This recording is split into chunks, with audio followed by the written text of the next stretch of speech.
Before the cold walls of Kennel 7, before the quiet comfort of my forever home, there was the park. The park was my universe, a dizzying explosion of smells, sounds, and endless sunlight. In that universe, my son was my first human, the young, vibrant man whose scent was a mixture of old denim, coffee, and the unique, irreplaceable fragrance of unconditional belonging. I was his golden puppy, all clumsy paws, boundless energy, and unreserved love. I thought it was the best game of fetch we had ever played. He threw the stick far, far away, into the shadows by the running water. I ran back, my heart bursting with loyalty. But when I got back, the sound I heard wasn't his laugh. It was the sound of a closing door. We went to the river path that day. It wasn't the usual park, but a long, winding trail along cold, fast-moving water. The air was crisp, smelling sharply of wet earth and winter. I didn't care. I was with him. I was happy. We played our game, fetch, the pure, perfect ritual of a Golden's life. He would throw the stick, and I would chase it, not for the stick itself, but for the sheer joy of proving my loyalty. My energy was a wildfire. I was just a few months old, a tiny engine of gold-colored devotion. I ran back to him, dropping the slimy stick at his feet, waiting for his laugh, his scratch behind my ears, the validation that I was the center of his universe. That day, he was quieter than usual. His movements were slow, almost hesitant. I remember smelling a faint new scent on him, something salty and sharp, which I now recognize as human sadness. I tried to lick his hand to tell him that whatever was wrong, my love would fix it. He just pulled his hand away and scratched my ear, avoiding my gaze. Then came the throw. It was the longest throw he had ever made. The stick sailed high, disappearing into the dense, dark thicket that led to the riverbank, where the sound of the running water was loudest, a continuous, roaring white noise. It was a throw that demanded everything, a throw that said, "Go far, go hard, prove yourself." I didn't hesitate. I was a golden on a mission. I tore through the brush, my paws scrambling on the slick mud, my eyes fixed on the stick. It took me a full, exhilarating minute to find it, tangled among the roots. I gripped it tightly, my heart pounding with triumph. I turned back, ready for the glorious return. I burst out of the thicket, dropping the stick perfectly at the edge of the paved path. But he wasn't there. My first human was already far away. He wasn't looking back. He was walking quickly toward the parking lot, his shoulders hunched. I saw the back of his faded denim jacket moving with a chilling urgency that was utterly unfamiliar. I whined, confused. "Why are you walking away? The game isn't over." I picked up the stick, shaking it, expecting the sound to draw him back, but the only sound that came back was the terrible, final, echoing sound of his car engine starting, followed by the crunch of tires on gravel. I heard the muffled roar of the engine accelerating, quickly fading into the sound of the nearby rushing river. The white noise was all that remained. I stood there, the stick in my mouth, the cold mud between my toes, and the understanding hit me. It wasn't fetch. It was the ultimate, cruelest deception. He hadn't thrown the stick for me to bring back. He had thrown it to give him time to leave. The car sound was gone, swallowed by the roaring of the water, swallowed by the sudden, massive emptiness where my human had stood only moments before. I dropped the stick. It landed with a soft, irrelevant thud on the path. I had proved my loyalty, and my prize was solitude. I didn't panic immediately. Puppy minds are resilient, full of endless hope. My first reaction was confusion, followed by the certainty that this was a mistake. He had simply forgotten something in the car. He would come back for the stick. He would come back for me. I ran toward the parking lot, my heart still full of the wildfire energy, but now it was a panicked, searching flame. I reached the empty patch of asphalt. Only the tire tracks remained, fresh indentations leading out toward the main road. The cold reality of the barren space was a physical punch to my naive heart. I stopped. I didn't cry. I didn't bark. I sat down, my body trembling, not from cold, but from the sudden, sharp realization that the rhythm of my life, the presence of his scent, the sound of his breath, had been violently interrupted. My universe had just collapsed. I looked at the road. He had gone that way, but the road was big, confusing, and smelled of 1,000 strangers. My loyalty wanted to chase, but my fear, that new, sharp fear that tasted like metal, told me I was too small, too slow, and that I would only fail again. So I waited. I returned to the spot where I had dropped the stick. I curled up tightly, my head resting on the cold pavement. I tried to summon his scent, to pull the memory of his presence back into the cold air, but the rushing water was too loud. It was a constant, deafening sound that symbolized the rushing, unstoppable force that had taken him away. The river's roar was the sound of nothing, the sound of absence. I remembered the salty smell on him earlier, the human sadness, and the sudden understanding hit me, raw and terrible. He hadn't just forgotten me. He had left me. He had carried a secret, a pain I couldn't see, and he chose to use my loyalty as the mechanism of his final departure. He made my best effort, the longest throw, the fastest run, the very tool of my abandonment. That was the betrayal that cut deeper than the cold. As the sun began to dip lower, painting the sky in colors I couldn't appreciate, the shadows grew long, distorted, and hungry. They stretched out from the trees, surrounding me. The park that had been my playground was now my cage. Every small noise, a branch cracking, a bird taking flight, made me jump, a new anxiety settling deep into my paws. I was alone, completely, terrifyingly alone. If you have ever felt the shock of sudden loss when a loved one leaves and you don't know why, please give this video a golden like. It helps me feel less alone in that cold park. And please, subscribe to the channel, because the greatest heartbreak is always the beginning of the most loyal devotion. The night descended quickly, thick and unforgiving. The cold sank into my soft puppy fur, turning my coat into heavy, sodden silk. Hunger began to twist in my belly, but fear was the dominant sensation. It was a cold, sharp feeling that made me hyper-aware of every rustle in the leaves. The wild creatures were stirring, and for the first time, I was exposed, without a protector, without a home. I tried to sleep. I curled up tightly, pushing my nose deep into my tail, desperately trying to conserve the fading warmth, but my mind wouldn't rest. I would lift my head every few minutes, listening, hoping against all reason to hear the familiar sound of his car, his whistle, the sound of the man whose scent meant safety. But there was only the constant, deafening sound of the water, the sound of his choice. I started to wander, not to find him, but just to move, to stop the paralysis of fear. I followed the river path, walking slowly, a shadow in the deep darkness.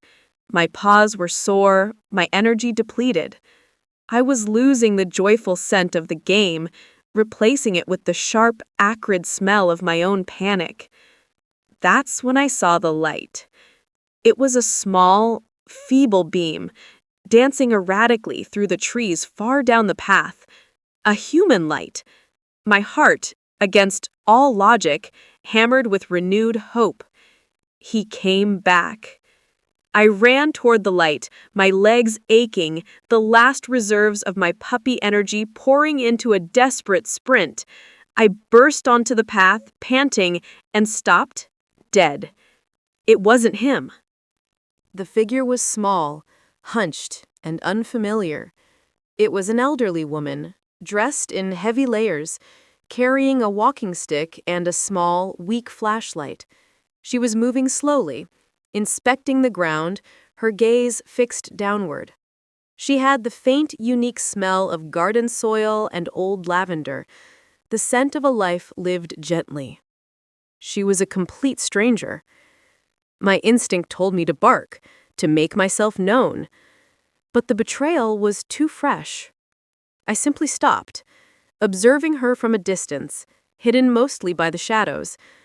I watched her slow, methodical movements and realized she wasn't looking for a dog. She was looking for something else. She stopped right where I had left the stick earlier. She knelt down, her old body creaking, and she reached out. She wasn't touching the stick. She was touching the pavement, running her fingers over the tire marks left by his car. She let out a sound, a soft, low click of the tongue, full of resignation. Then she stood up. Her eyes finally lifted to sweep the dark area, and she saw me. She didn't startle. She didn't shout. She just stood there, holding the weak light steady. Her gaze was not the quick, dismissive glance of the passerby. It was a slow, deep look that seemed to understand the entirety of my recent trauma. She was seeing not just a lost puppy, but a betrayal in the dark. She spoke a few words in a low, gentle tone. They weren't commands, they were invitations. "Oh, you poor thing, you waited, didn't you? Come here, little golden heart. The waiting is over." That phrase, "the waiting is over," pierced my confusion. It reached the raw core of my abandonment. I was not just a lost dog. I was a dog who had waited. And this stranger, this woman who smelled of earth and peace, saw the dignity in my solitude. I took one tentative step forward, submitting not to her authority, but to the quiet truth in her voice. I walked toward the old woman, every muscle protesting, every residual instinct screaming caution. But the gentleness emanating from her was a palpable force, overriding the panic. I stopped just short of her light beam, my golden fur catching the faint illumination. She didn't reach for my collar or make any sudden move to grab me. She simply lowered her stick and sat down slowly on the path, a deliberate act of making herself small and unthreatening. She kept her hands open, palms up, resting them on her knees. This gesture, the open, empty hand, was not a sign of command, but an offering of vulnerability. It was the antithesis of the fear the raised hand symbolized. She spoke again, her voice low and raspy, the sound carrying a lifetime of lived sadness. "I saw him, you know. I saw your young man. He was crying." Crying? The salty smell, the sharp sadness I had caught on him earlier was real. He hadn't just walked away with indifference. He had left me while in the grip of his own emotional storm. The cruel mechanism of his departure suddenly felt less like malice and more like desperation. He hadn't wanted to leave me. He had felt compelled to. The woman continued, her eyes fixed on the rushing, indifferent river. She stopped the car just up the road. He sat there for a long time, looking at this path. He left a piece of his heart behind, just like he left you. She had witnessed the whole scene.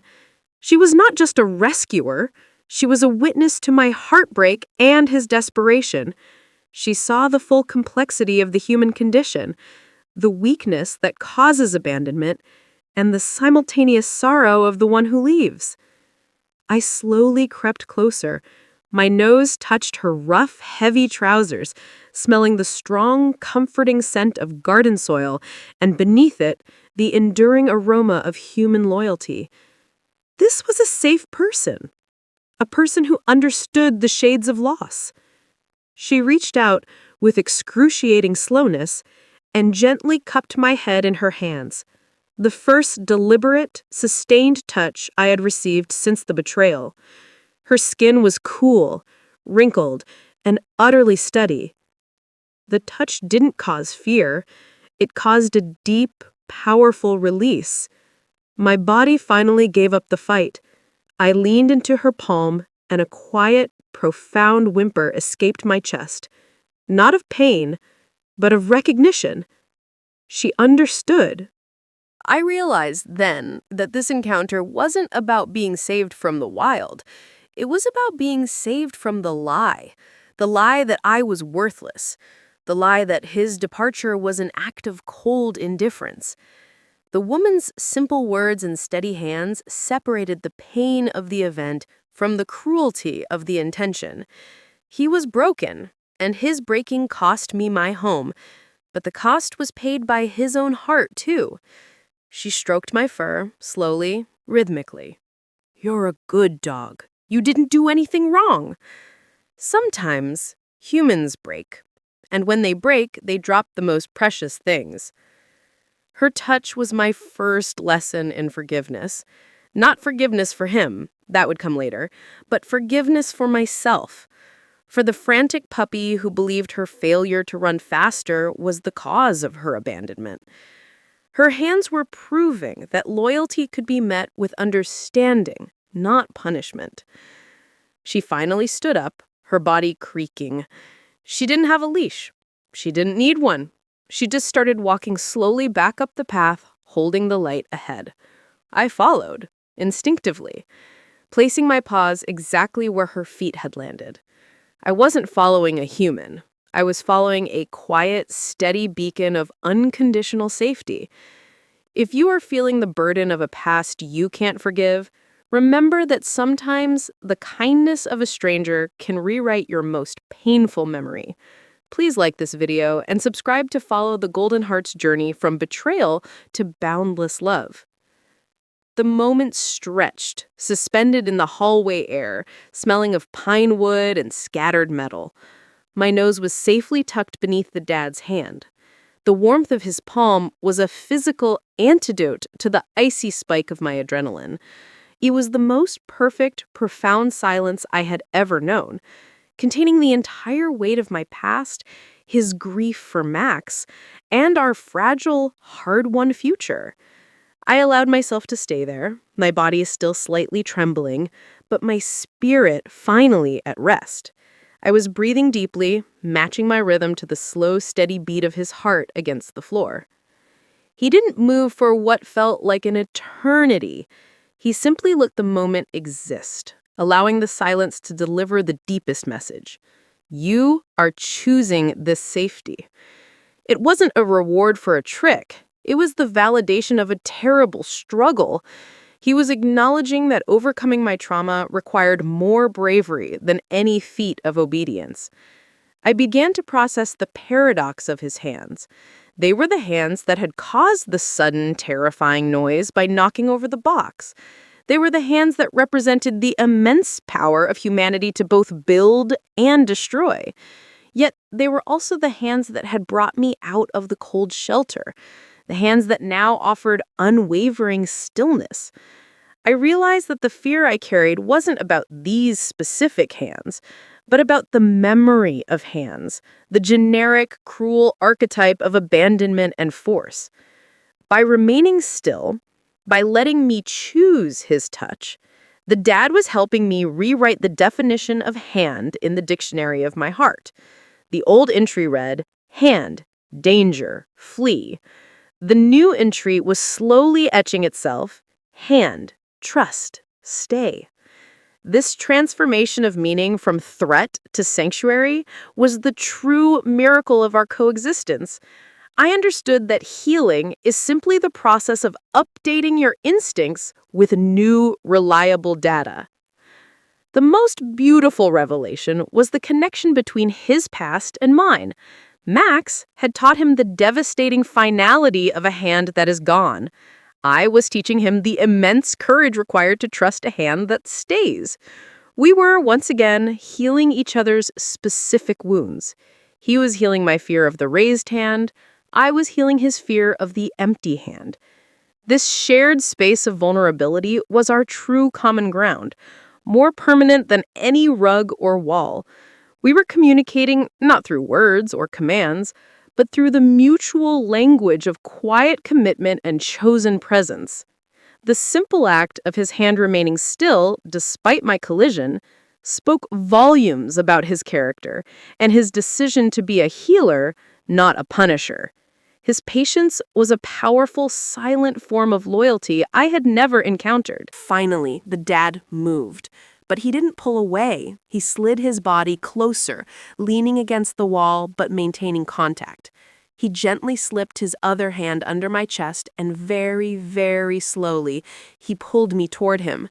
It wasn't a yank or a pull. It was an invitation into his personal space, a tender embrace of the trembling dog. He didn't speak a human word. He simply lowered his head until his cheek rested on my fur, right above my ear, and he let out a deep, cleansing sigh. It wasn't the Max sigh of sorrow.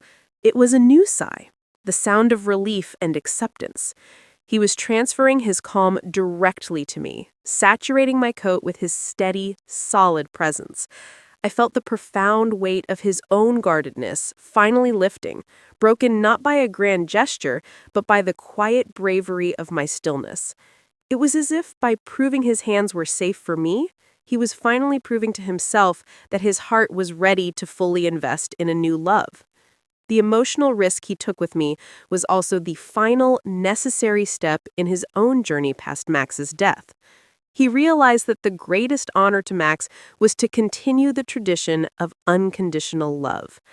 We stayed there, surrounded by the scattered tools and the fallen wooden box, the scene of the chaos becoming the crucible of our ultimate bonding. The mom, who had silently returned from the kitchen, stood watching from the entrance. Her eyes were bright, not with tears of sadness, but with the quiet illumination of understanding. She had given me the space to confront my reflection. Now, the dad had given me the courage to trust the touch that healed. The balance in their family was restored, achieved through the gentle connection between the reserved man and the fearful dog. I saw the mom subtly relax her shoulders, a movement so slight that only a keen observer of human body language could notice. She was witnessing the final, necessary link forged in their new pack. I realized the profound effect this single moment had on their marriage. I had given the dad permission to be outwardly tender again, something Max's passing had apparently stolen from him.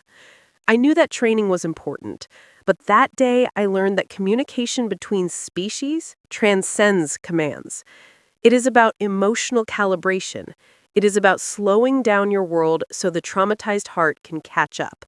It is about distinguishing between the noise of accident and the silence of intent. True safety, I realized, is not the absence of frightening events, but the absolute certainty that the hands reaching for you are hands of healing, not harm. The simple, heavy contact of his palm on my back was a philosophical statement, a quiet promise of permanence. I slowly lifted my head and looked directly into the dad's eyes, now close to mine. They were calm, steady, and utterly devoted. The last barrier was gone. The quiet man was no longer a mystery. He was my partner in stability. I gave him a soft, deliberate lick on the cheek, my own unique, quiet, I understand. I was no longer the puppy running from a raised hand. I was the dog choosing the resting hand.